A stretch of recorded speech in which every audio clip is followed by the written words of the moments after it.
Hey folks, hope you're doing well. So we were in the last part we finished about how the Portuguese advent of India, and today we're going to start with the Portuguese administration in India. All right, perfect. The head of the administration was the Viceroy, who served for 3 years with his secretary and in later years the council. Next in importance came the Vedor de Fazenda, responsible for revenues and cargoes and dispatch of fleets. The fortress from Africa to China were under captains assisted by factors whose power was increased by the difficulties of communication and was too often used for personal ends. Religious policy of the Portuguese. The Moors the Moors were the bitter enemies of Portuguese in North Africa. So were Arabs. Arriving in the East, the Portuguese brought with them the same zeal to promote Christianity and the wish to persecute all Muslims. Intolerant towards the Muslims, the Portuguese were initially quite tolerant towards the Hindus. However, over time, after the introduction of Inquisition in Goa, there was a change and Hindus were also persecuted. But in spite of this intolerant behavior, the Jesuits made a good impression at the court of Akbar, mainly due to the Mughal emperor's interest in the questions of theology. In September 1579, Akbar forwarded a letter to the authorities at Goa requesting them to send two learned priests.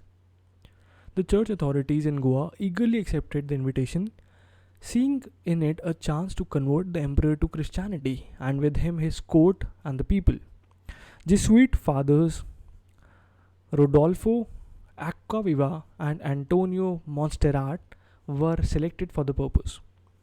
When they reached Fatehpur Sikri on February 28th, 1580, they were received with honor.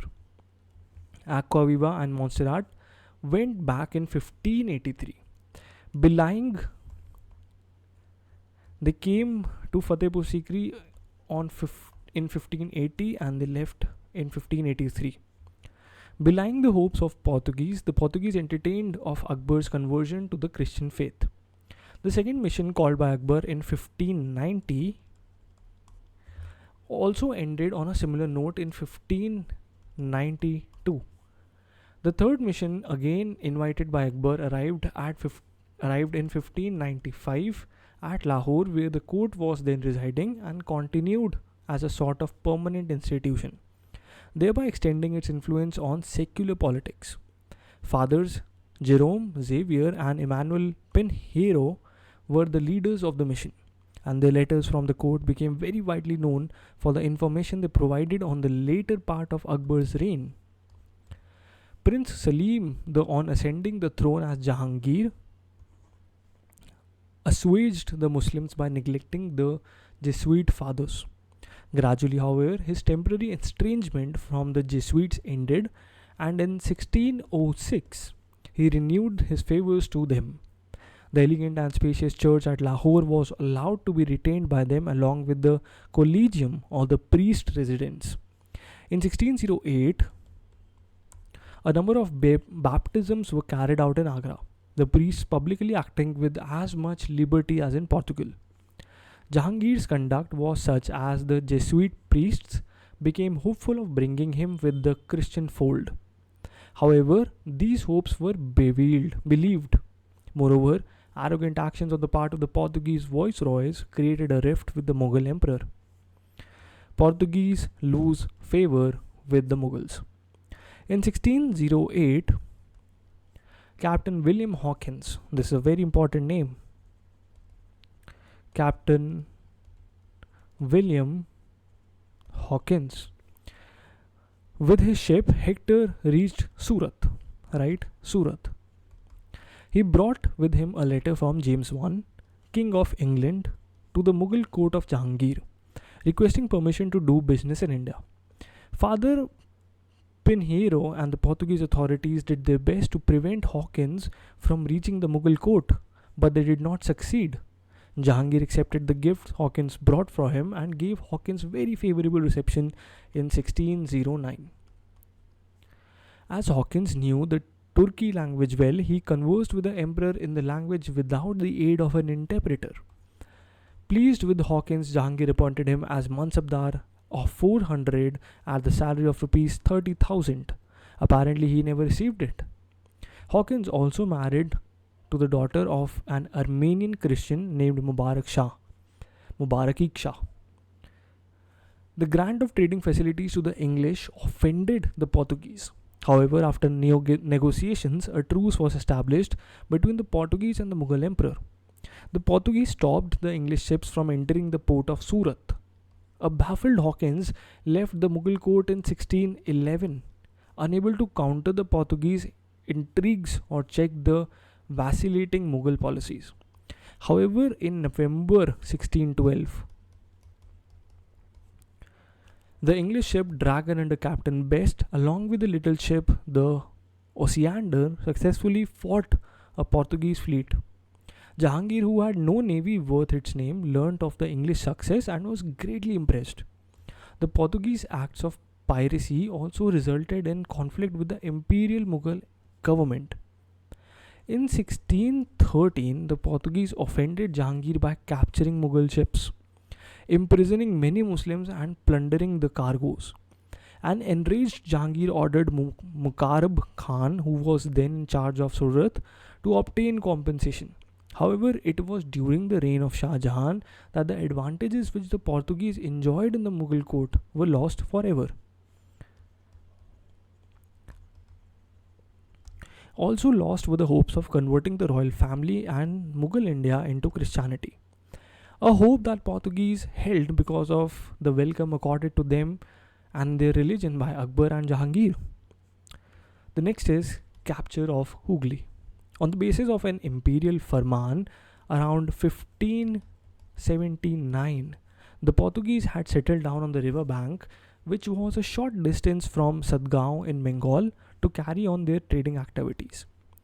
Over the years, they strengthened their position by constructing big buildings, which led to migration of trade from Sadgaon to the new port known as Hooghly. They monopolized the manufacture of salt, built a custom house of their own, and started enforcing strictly the levy of duty on tobacco, which had become an important article of trade since its introduction in the beginning of the 17th century. The Portuguese not only made money as traders but also started a cruel slave trade by purchasing or seizing Hindu and Muslim children, whom they brought up as Christians. In course of their nefarious activities, they seized 2 slave girls of Mumtaz Mahal. On June 24, 1632, the Mughal siege of Hooghly began, ending in its capture 3 months later. Shah Jahan ordered the Bengal governor Qasim Khan to take action against the Portuguese. The siege of Hooghly finally led to the Portuguese fleeing. The Mughals suffered a loss of 1,000 men but also took 400 prisoners to Agra. The prisoners were offered the option to convert to Islam or become slaves. The persecution of Christians continued for some time, after which it died down gradually. Decline of the Portuguese. By the 18th century, the Portuguese in India lost their commercial influence. Though some of them still carried out on trade in their individual capacity, and many took to piracy and robbery. In fact, Hooghly was used by some Portuguese as the base for piracy in the Bay of Bengal. The decline of the Portuguese was brought by several factors. The local advantages gained by Portuguese in India were reduced with the emergence of powerful dynasties in Egypt, Persia and North India, and the rise of turbulent Marathas as their immediate neighbors. The Marathas captured Salsette and Bassein in 1739. The Marathas captured Salsette and Bassein in 1739 from the Portuguese. The religious policies of the Portuguese, such as activities of Jesuits, gave rise to political fears.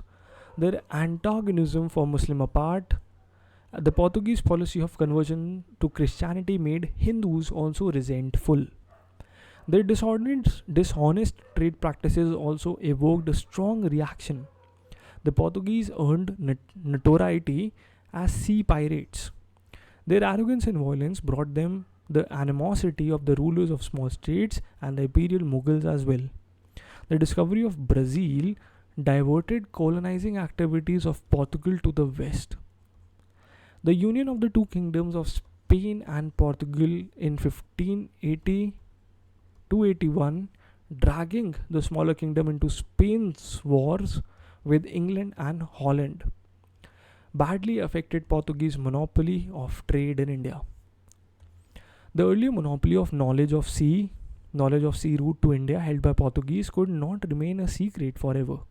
Soon enough, the Dutch and the English, who were learning the skills of ocean navigation, also learnt of it. As new trading communities from Europe arrived in India, there began a fierce rivalry among them. In the struggle, the Portuguese had to give way to much powerful and enterprising competitors. The Dutch and the English had greater resources and more compulsions to expand overseas, and they overcame the Portuguese resistance. One by one, the Portuguese possessions fell into its opponents.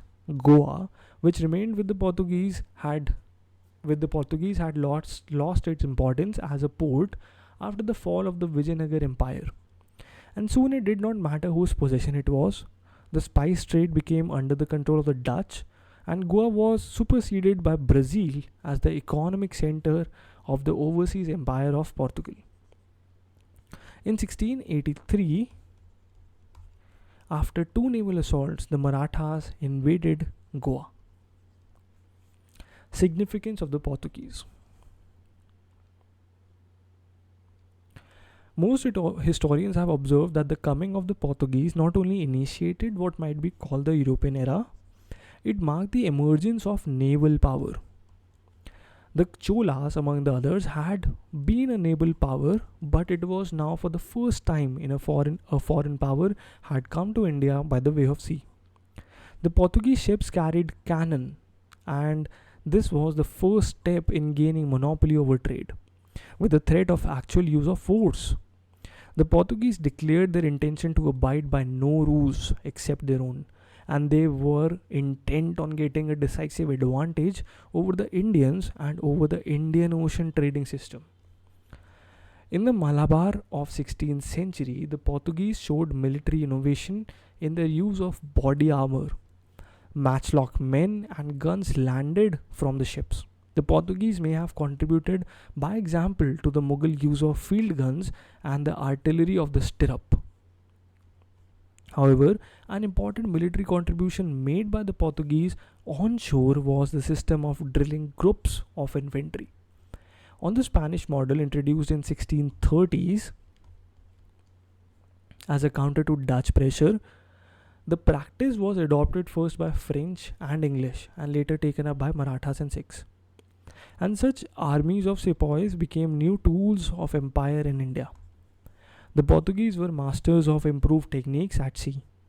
Their multi-decked ships were heavily constructed, designed as they were to ride out Atlantic gales rather than run before the regular monsoons. This permitted them to carry heavier armament.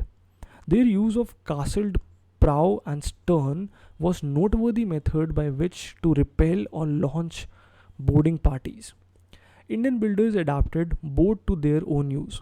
However, the Portuguese skill at organization, as in the creation of royal arsenals and dockyards, and in the maintenance of a regular system of pilots and mapping and pitting state forces against private merchants shipping, was even more noteworthy. The Mughals and the Marathas may certainly have learned from the Portuguese, but the more certain heirs of this knowledge were the Europeans, especially the Dutch and English in Asia. In India, the memory of religious persecution and cruelty detracts from other contributions made by the Portuguese in the cultural fields.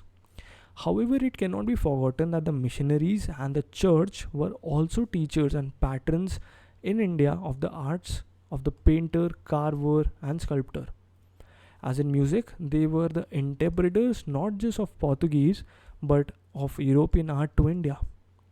The art of silversmith and goldsmith flourished in Goa, and the place became a center of elaborate filigree work, fretted foliage work, and metal work embedding jewels. However, though the interior of churches built under the Portuguese have plenty of woodwork and sculpture and sometimes painted ceilings, they are generally simple in their architectural plan. Thank you everyone for tuning in. In the next part, we'll start with the Dutch. And stay tuned. All the best for exams. Do share and subscribe to the channel. And thank you everyone for tuning in. All the very best.